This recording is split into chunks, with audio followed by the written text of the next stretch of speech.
my capture app is working on my iPad again, so I can introduce you to modernism. Maybe we should begin by talking about Ireland, which is, I can't believe we're going to try to do this in half a week.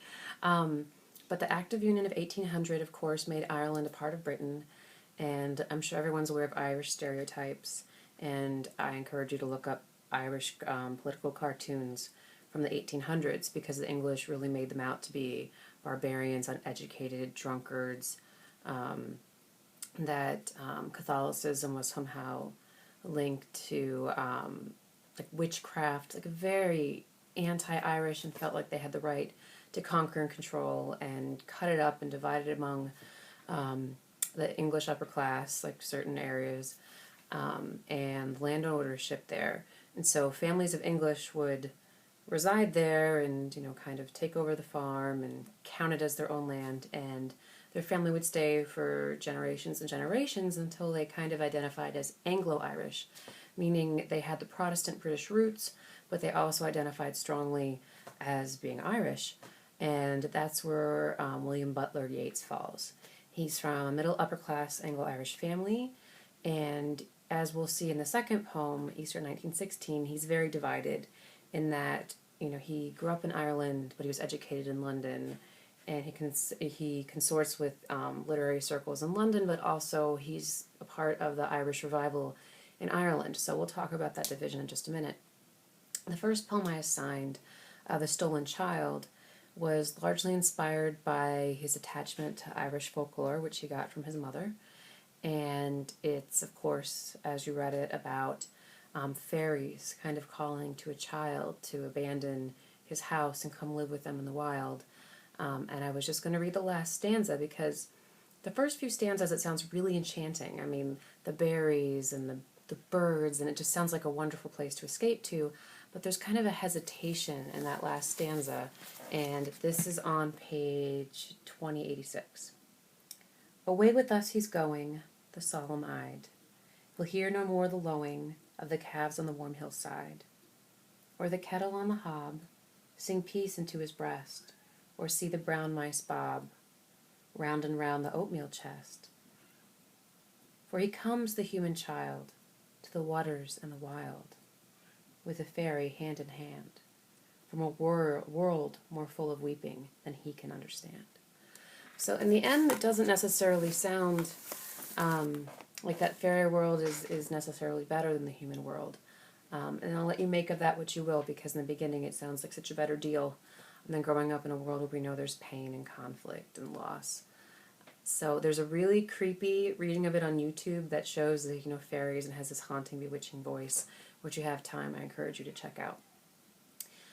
The second poem we really need to take a look at is Easter 1916, and it won't make a lot of sense if we haven't done two things. And the first is I need to explain who Maud Gonne is.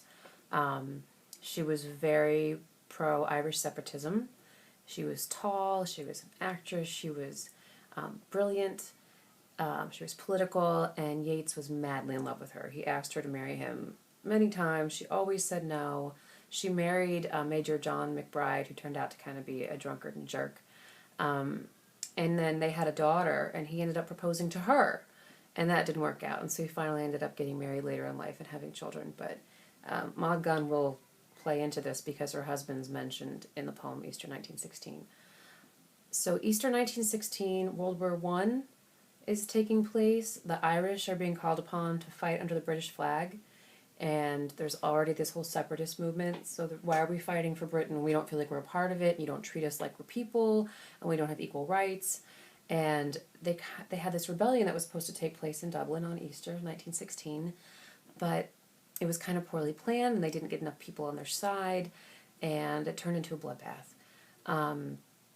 But in his poem, Yeats is really reflecting, and I think you'll see that he's torn, and that's especially elucidated in the line he keeps repeating, "In a terrible beauty is born."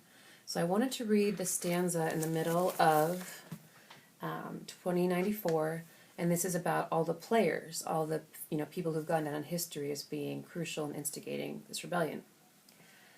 The woman's days were spent in ignorant goodwill, her nights in argument until her voice grew shrill. What voice more sweet than hers, when young and beautiful, she rode to harriers?